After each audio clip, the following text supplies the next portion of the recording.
የዘንድሮ የአረንጓዴ አሻራ ማስጀመሪያ መርሃ ግብር በቢሾፍቱ እንዲጀመር ከተወሰነበት ዋነኛ ምክንያት አንዱ የቢሾፍቱ ከተማ የኮሪደር ስራ ብቻ ሳይሆን ዛፍ በመትከል አበባ በመትከል ችግኝ በማፍላት ለአዲስ አበባም ጭምር ትልቅ ግብዓት ስለሆነችና የዚህ ዓላማ ስኬት ለነበራችሁ አስተዋጽኦና ለነበራችሁ ድጋፍ ምስጋና ለማቅረብ ጭምር ነውና እንኳን ደስ ያላችሁ።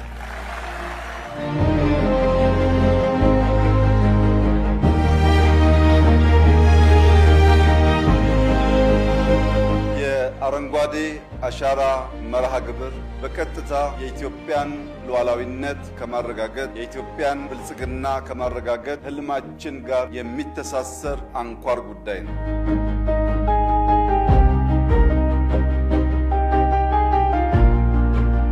በ2027 በፈረንጆች ኖቬምበር ዲሴምበር አካባቢ በኢትዮጵያ ውስጥ ከ70 እስከ 80 ሺህ የሚጠበቁ የዓለም እንግዶች ይመጣሉ። ያኔ ሙሽራዋ ቢሾፍቱ በሺህ የሚቆጠሩ እንግዶች ትቀበላለች።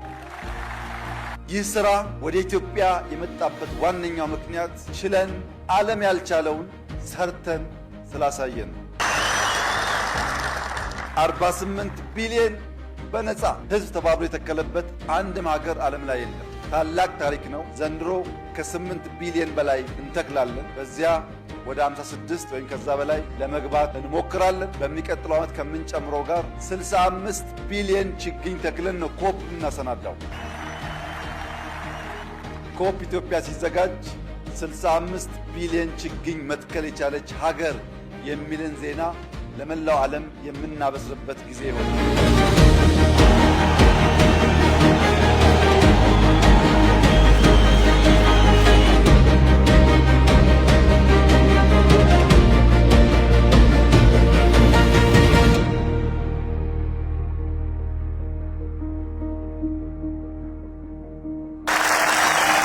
ለመላው የኢትዮጵያ ሕዝብ በሚቀጥሉት 2-3 ወራት ኑ እንደተለመደው ተስፋችንን እንትከል። ኑ ለኢትዮጵያ ወንድና ሴት ታዳጊዎች ተስፋን እንትከል። ኑ በትብብር የገረጣች የዳህየች ኢትዮጵያን አረንጓዴ እናልብስ።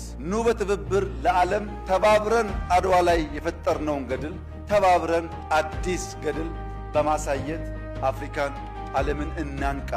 እንተባበር፣ እንችላለን። እንስራ፣ እናሳካለን። ያ ሲሆን ፈጣሪያችንን ያግዘናል። ክላይሜት ቼንጅ በሰሚት አይቀየርም፣ በስብሰባ አይቀየርም።